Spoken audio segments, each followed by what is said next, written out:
ఒకవైపున మనమేమో మనకు ఓటు వేయకపోయినా కానీ ఏ రోజు కూడా డిస్క్రిమినేషన్ చూడలేదు.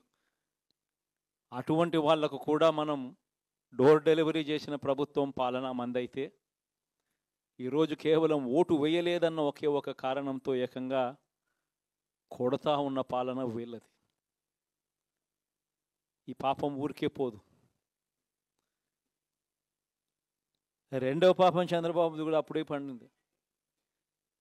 బహుశా కేంద్రం ఈ రకమైన కేంద్రంలో ఈ రకమైన పరిస్థితులు బహుశా ఎప్పుడు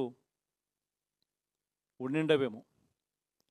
ఈ రకంగా కేంద్రంలో 240 ఎంపీలు మాత్రమే వచ్చిన పరిస్థితులు, రాష్ట్రంలో ఏకంగా వీళ్ళకు కూడా ఈ మాదిరిగా మంచి నెంబర్లు వచ్చిన పరిస్థితులు, ఎన్డీఏలో మళ్ళీ చక్రం తిప్పుతా ఉన్న పరిస్థితులు. ఇలాంటి పరిస్థితుల్లో కూడా ప్రత్యేక హోదాను అడక్కపోవడం చంద్రబాబు చేసిన మరో పాపానికి కూడా మరో నాంది. ఇలాంటి పరిస్థితుల్లో కూడా ప్రత్యేక హోదా మనం అడిగి తెచ్చుకోలేకపోతే రాష్ట్రంలో ఏ ఒక్క యువకుడు కూడా క్షమించడు చంద్రబాబు నాయుడు.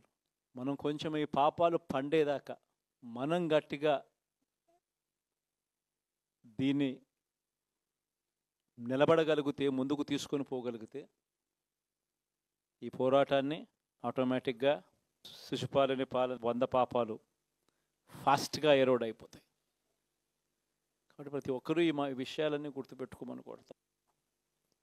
ఇవన్నీ బహుశా నేను చెప్పేటివన్నీ కూడా మీ అందరికీ కూడా తెలియనేటివి కాదు. కేవలం నేను మీ అందరికీ గుర్తు మాత్రమే చేస్తా ఉన్నా. కష్టాలు రావడం అన్నది సర్వసహజం. కష్టాలు ఇలా మనం ఎదుర్కొని నిలబడడం అన్నది మన చేతుల్లో ఉన్న అంశం అన్నది మాత్రం ఖచ్చితంగా ప్రతి ఒక్కరూ గుర్తుపెట్టుకోమని మీ అందరితో కూడా కోరుతా ఉన్నా. శాసనసభలో, చట్టసభలో మీ సభే అన్నిటికన్నా ముఖ్యమైన సభ అవుతుంది. ఓటు వేయలేదు అన్న ఒకే ఒక కారణంతో మనుషుల్నే కొడతా ఉన్న పరిస్థితుల్లో,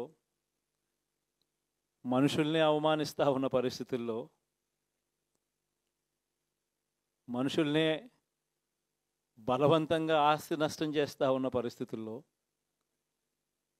ఇక ప్రతిపక్షం ఉన్నది ఒకటే ఒక పార్టీ, ఆ పార్టీకి అవకాశం ఇవ్వాలా అన్న కనీస నైతిక విలువలు వాళ్ళు పాటిస్తారన్న నమ్మకం నాకైతే లేదు. కాబట్టి మీరు చేయాల్సిన పాత్ర గొప్పది, చాలా ఉంది అన్నది మాత్రం గుర్తుపెట్టుకోండి.